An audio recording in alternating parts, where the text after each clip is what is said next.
घरात यावेळी झाडू मारा, रोडपतीसुद्धा बनेल करोडपती.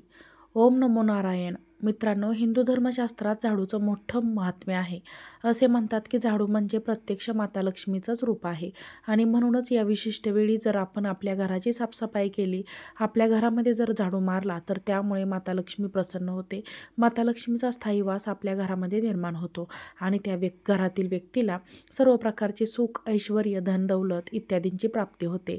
मित्रांनो, ही विशिष्ट वेळ कोणती आहे आणि यावेळी आपण झाडू कसा मारावा, अगदी संपूर्ण माहिती आज आपण या व्हिडिओमध्ये पाहणार आहोत. तसंही माता लक्ष्मीची कृपा प्राप्त व्हावी यासाठी प्रत्येकजण काही ना काही उपाय करत असतो. माता लक्ष्मी प्रसन्न करता यावी अशीच प्रत्येकाची इच्छा असते. झाडूच्या या छोट्याशा उपायाने आपण सुद्धा माता लक्ष्मीचा स्थायी वास आपल्या घरामध्ये निर्माण करू शकता. माता लक्ष्मी म्हणजे धन, दौलत, ऐश्वर्य याची देवता आहे. ज्या व्यक्तींना जीवनामध्ये भरपूर पैसा हवा आहे, सर्व प्रकारचे भौतिक सुख उपभोगायचे आहेत, ज्यांची इच्छा आहे त्यांनी माता लक्ष्मीला अवश्य प्रसन्न करावं. बरेच जण या विशिष्ट वेळी झाडू मारतात, तर मात्र तरीसुद्धा माता लक्ष्मीची कृपा त्यांना प्राप्त होत नाही. काय कारण असावं? अशी कोणत्या चुका आहेत, अजून घडत आहेत की ज्यामुळे आपण या विशिष्ट वेळी झाडू मारून सुद्धा आपल्यावरती माता लक्ष्मीची कृपा होत नाही? तर मित्रांनो, झाडू संबंधी काही विशिष्ट नियम आपल्या हिंदू धर्मशास्त्राने सांगितले आहेत. तर आपण या निवांत पालन केलं पाहिजे आणि मग या विशिष्ट वेळी जर आपण झाडू मारला, तर मित्रांनो लक्षात घ्या, माता लक्ष्मीचा असीम कृपा बरसल्याशिवाय राहणार नाही. झाडू कधी मारायचा हे तुम्हाला मी सांगणारच आहे, मात्र त्यापूर्वी छोटे छोटे नियम हे नक्की लक्षात घ्या. पहिला आणि सर्वात महत्त्वाचा नियम म्हणजे मित्रांनो, झाडू हा लक्ष्मी स्वरूप आहे. आपण झाडू काढल्यानंतर झाडू कुठे ठेवावा? लोक इकडे तिकडे जागा जागा मिळेल तिथे त्या ठिकाणी झाडू ठेवतात, झाडू टाकून देतात. काही जण तर अक्षरशः झाडू फेकतात. लक्षात ठेवा, जी तुमच्या घरातील लक्ष्मी आहे, काय त्या लक्ष्मीला तुमच्या घरातील जागा नाही? काय त्या लक्ष्मीला एखादी विशिष्ट जागा करावी असं तुम्हाला वाटत नाही का? ज्या घरामध्ये माता लक्ष्मीचा अशा प्रकारे अपमान होतो, त्या ठिकाणी झाडू फेकून दिला जातो. ज्या ठिकाणी माता लक्ष्मी कधीच वास्तव्य करत नाही आणि म्हणूनच आपल्या घरामध्ये झाडूसाठी एक विशिष्ट जागा अवश्य असावी. त्या ठिकाणी आपण तो झाडू ठेवावा. त्या ठिकाणची जागा स्वच्छ करावी. ही जागा अस्वच्छ नसावी. त्या ठिकाणी कोणत्याही प्रकारच्या अशुभ गोष्टी, मग जाळी जळमटं किंवा धार्मिक गोष्टी आहेत, त्या गोष्टी त्या ठिकाणी चुकूनही ठेवू नयेत. दुसरी महत्त्वाची गोष्ट, अनेक लोकांना झाडू लाथ मारण्याची सवय असते. काही जण झाडू ओलांडून जातात. होय, झाडू ओलांडून जाणं हे सुद्धा झाडू लाथ मारण्यासारखंच अक्षम्य आहे आणि म्हणूनच ही एक चूक आपण करू नका. झाडूला चुकूनही लाथ मारू नये किंवा झाडू ओलांडून जाऊ नये. मित्रांनो, अनेक जणांना झाडू कसा ठेवावा हे समजत नाही. बरेच जण आपल्या घरामध्ये झाडू उभा करून ठेवतात. आपल्या मुख्य दरवाजाच्या पाठीमागे हा झाडू उभा करून ठेवला जातो. मित्रांनो, तसंही माता लक्ष्मी चंचल आहे, म्हणजे ती एका ठिकाणी कधीच राहत नसती. ती एका ठिकाणी कधीच वास करत नाही, कधीच ती राहत नाही. प्रयत्नपूर्वक तिला प्रसन्न करून आपल्या घरामध्ये टिकवून ठेवावं लागतं आणि मग अशा वेळी जर आपण लक्ष्मी स्वरूप झाडूला उभं करून ठेवत असो, तर मित्रांनो, आधीच चंचल असलेली ही माता लक्ष्मी आपल्या घरामध्ये जास्त दिवस टिकत नाही आणि मग तुमच्या घरामध्ये कितीही श्रीमंत असू द्या, तुमच्याकडे कितीही पैसा असू द्या, हा पैसा हळूहळू निष्कारण वायफळ गोष्टींवरती खर्च होऊ लागतो. आपल्या घरामध्ये दारिद्र्याने गरिबी येऊ लागते आणि म्हणूनच झाडू कधीही उभा करून ठेवू नये किंवा उलटा करून ठेवू नये. मित्रांनो, झाडूच्या बाबतीत अजून एक महत्त्वाची गोष्ट, आपल्या घरातला झाडू आपण अशा ठिकाणी कधीच ठेवू नका की तो येणाऱ्या जाणाऱ्याला प्रत्येकाला दिसत राहील. आपल्या घरातील लोक सोडून आपल्या घरात बाहेर लोकांना आपल्या घरातल्या झाडूचं दर्शन होता कामा नये. मित्रांनो, हिंदू धर्मशास्त्र समांतर की ज्या प्रकारे आपण आपलं धन हे गुप्त ठिकाणी ठेवतो, आपण आपल्या घरातला पैसा, मौल्यवान वस्तू, रत्नगिरी, पाचू या ज्या काही मौल्यवान वस्तू असतात, त्या गोष्टी असतात, त्यांच्यात पंच्या प्रकारे गुप्तता वाढतो. अगदी त्याच प्रकारे झाडूसुद्धा झाडून काढल्यानंतर अशा ठिकाणी ठेवावा की तो कोणाच्याही दृष्टी पडू नये. मित्रांनो, जेव्हा जेव्हा तुमच्या घराबाहेर लोकांची नजर किंवा तुमच्या झाडूवरती नजर पडते, तेव्हा लक्षात घ्या, आपल्या घरातील धन, आपल्या घरातील पैसा बाहेर जाऊ लागतो. या व्यक्तीची नजर आपल्या लक्ष्मीवरती पडलेली आहे. लक्षात घ्या, त्याच्याकडे लक्ष्मी आकर्षित होऊ लागते आणि म्हणूनच ही एक अत्यंत महत्त्वाची गोष्ट आपण लक्षात घेणं अत्यंत आवश्यक आहे. मित्रांनो, या व्हिडिओमध्ये मी आपणास सांगणार आहे की कोणत्या विशिष्ट वेळी आपण घरामध्ये झाडू मारावा, घराची साफसफाई करावी, जेणेकरून माता लक्ष्मी प्रसन्न होईल, माता लक्ष्मीचं आगमन आपल्या घरामध्ये होईल आणि ती स्थायी रूपामध्ये आपल्या घरात वास करेल.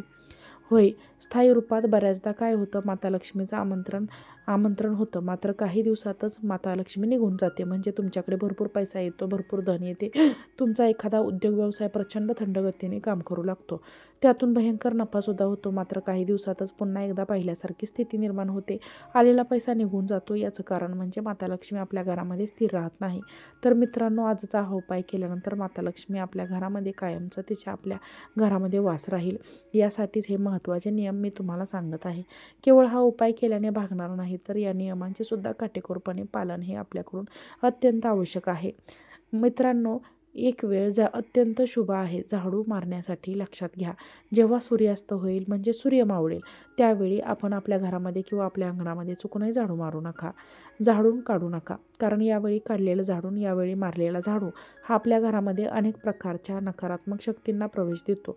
होय, वातावरणामध्ये सकारात्मक तसेच नकारात्मक अशा दोन्ही प्रकारच्या शक्तींचा वास असतो. पॉझिटिव्ह एनर्जी आणि निगेटिव्ह एनर्जी असे सध्याच्या काळात आपल्याला म्हणता येईल. आणि रात्रीच्या वेळी म्हणजे जेव्हा अंधकार असेल, आपल्या घरामध्ये जेव्हा अंधार असेल त्यावेळी जर आपण झाडू काढलं तर त्याच वेळी या नकारात्मक शक्तींचा प्रवेश आपल्या घरामध्ये होतो. मित्रांनो, ज्या घरामध्ये नकारात्मक शक्ती असतात त्या घरामध्ये माता लक्ष्मीचा वास कधीच निर्माण होत नाही. आणि म्हणूनच आपण आपल्या घरातील नकारात्मक ऊर्जा सातत्याने बाहेर काढण्याचा प्रयत्न करायला हवा. बरेच जण दररोज घराची साफसफाई करणं टाळतात. अशा लोकांसाठी माझं म्हणणं आहे की ज्या ठिकाणी स्वच्छता असते त्या ठिकाणी माता लक्ष्मीचा वास आणि सर्व देवी देवतांचा वास असतो. आणि म्हणूनच आपल्या घराची, आपण परिसराची, आपल्या अंगणाची आपण साफसफाई अवश्य करत चला. अगदी दररोज नित्यनियमाने करायची गोष्ट आहे. तर मित्रांनो, अशुभ वेळ मी तुम्हाला सांगितली आहे की सूर्यास्त झाल्यानंतर किंवा अंधार पडल्यानंतर आपण आपलं घर, आपला परिसर कधीच झाडू नये.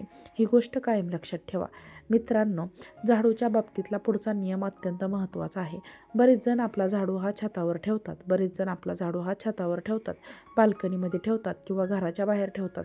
मित्रांनो, लक्षात घ्या, मी तुम्हाला वारंवार ही एक गोष्ट सांगत आहे की झाडू ठेवण्यासाठी आपण आपल्या घरातील एखादी सुरक्षित, स्वच्छ, पवित्र जागा निवडावी. अशी जागा ती ज्या ठिकाणी आपल्या झाडू कधीही कोणीही पाहू शकणार नाही. जेव्हा आपण आपल्या घराच्या छतावर किंवा आपल्या घराच्या बाहेर झाडू ठेवतो तेव्हा मित्रांनो, हिंदू धर्मशास्त्रानुसार आपल्या घरामध्ये चोरी होण्याची दाट शक्यता वाढते. होय मित्रांनो, अशुभ गोष्टी घडू लागतात आणि त्यातल्या त्यात चोरी होण्याचे योगही अत्यंत मोठ्या प्रमाणात निर्माण होतात. आणि म्हणूनच घराबाहेर किंवा छतावर झाडू चुकूनही ठेवू नये.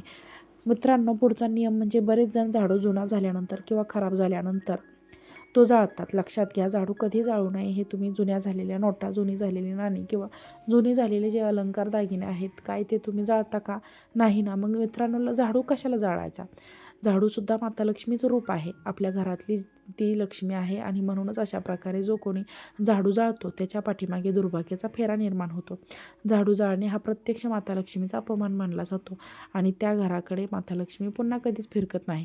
जर तुमच्या हातून अशा प्रकारची चूक झालेली असेल, नकळत देखील झालेली असेल, तर मित्रांनो, माता लक्ष्मीच्या तस्वीरेसमोर किंवा फोटोसमोर नतमस्तक व्हा. आपल्या हातून झालेली चूक कबूल करा आणि माता लक्ष्मी ही विनंती करा की आमच्या हातून नकळत ही चूक झालेली आहे, आम्हास क्षमा करावी. आपण आमच्या घरामध्ये यावं, आमच्या घरामध्ये प्रवेश करावा आणि आमच्या सर्वांवरती आपली कृपादृष्टी राहावी. अशा प्रकारची प्रार्थना माता लक्ष्मीसमोर अवश्य करा. संपूर्ण दिवस घरामध्ये तुमच्या घरातील एखाद्या सदस्य जेव्हा बाहेर जातो तेव्हा तो बाहेर पडल्यानंतर लगेच आपण आपल्या घरामध्ये झाडून काढू नका. आपण आपल्या घरामध्ये झाडून असं म्हणतात की झाडू नये. आपण आपल्या घरातले सदस्य जेव्हा बाहेर जातो तेव्हा आपल्या घरामध्ये झाडू मारला तर त्यामुळे जी व्यक्ती बाहेर गेलेली आहे तिला मृत्यूतुल्य कष्टाची प्राप्ती होते. कारण त्याची जी पावले असतात तीच आपण या झाडूने पुसून टाकतो. मित्रांनो, त्या व्यक्तीत जर मृत्यूतुल्य कष्टांची प्राप्ती करून घ्यायची नसेल तर आपण ही व्यक्ती गेल्यानंतर किमान अर्धा ते पाऊण तास तरी थांबावं आणि नंतरच झाडून काढावं. तर मित्रांनो, झाडू संबंधीचे हे काही नियम मी तुम्हाला सांगितले आहेत, याचे नक्कीच पालन करा. आता महत्त्वाचा विषय आहे की झाडू कधी मारावा. मित्रांनो, हिंदू धर्मशास्त्रानुसार सकाळची वेळ किंवा आपण त्याला ब्रह्ममुहूर्त म्हणतो, ही वेळ झाडू मारण्यासाठी अत्यंत उत्तम मानली जाते. 4 वाजल्यापासून ते सकाळी 7 वाजेपर्यंत, पहाटे 4 पासून ते सकाळी 7 मित्रांनो, हा जो काळ आहे हा ब्रह्मकाळ मानला जातो आणि यावेळी सर्व देवी देवतांचा पृथ्वीवरती वास असतो. माता लक्ष्मीसुद्धा याच काळामध्ये धर्तीवर अवतरित होते आणि म्हणूनच यावेळी जे लोक आपल्या घराची साफसफाई करतात, झाडू मारतात, त्यांच्यावरती माता लक्ष्मीची कृपा नक्की असते. मित्रांनो, अशा लोकांच्या जीवनामध्ये सुख, शांती, ऐश्वर्य सर्व गोष्टींचा त्यांना लाभ होतो. तसेच मित्रांनो, माता लक्ष्मीचा स्थायी वास आपल्या घरात निर्माण होतो. सर्व प्रकारची दुःख, समस्या, कष्ट हेच दूर होतात. मग मित्रांनो, प्रश्न असा आहे की अनेक लोक याच वेळी आपल्या घराची साफसफाई करतात, तरीही त्यांच्या घरामध्ये गरिबी आणि जे दारिद्र्य आहे ते काय आहे? तर मित्रांनो, याचा प्रमुख कारण म्हणजे यापूर्वी मी जे तुम्हाला महत्त्वाचे नियम सांगितले, या नियमांचे पालन न होणं. झाडूचा अपमान म्हणजे प्रत्यक्ष माता लक्ष्मीचा अपमान, आणि म्हणूनच या नियमांचे पालन करा आणि या विशिष्ट वेळी आपण झाडू मारा. मित्रांनो, आपणावरती माता लक्ष्मीची असीम कृपा अवश्य बसेल. व्हिडिओ आवडला असेल तर व्हिडिओला लाईक करा, हा व्हिडिओ शेअर करा. आजचा व्हिडिओ पाहिल्याबद्दल धन्यवाद. सबस्क्राईब करा. श्री स्वामी समर्थ.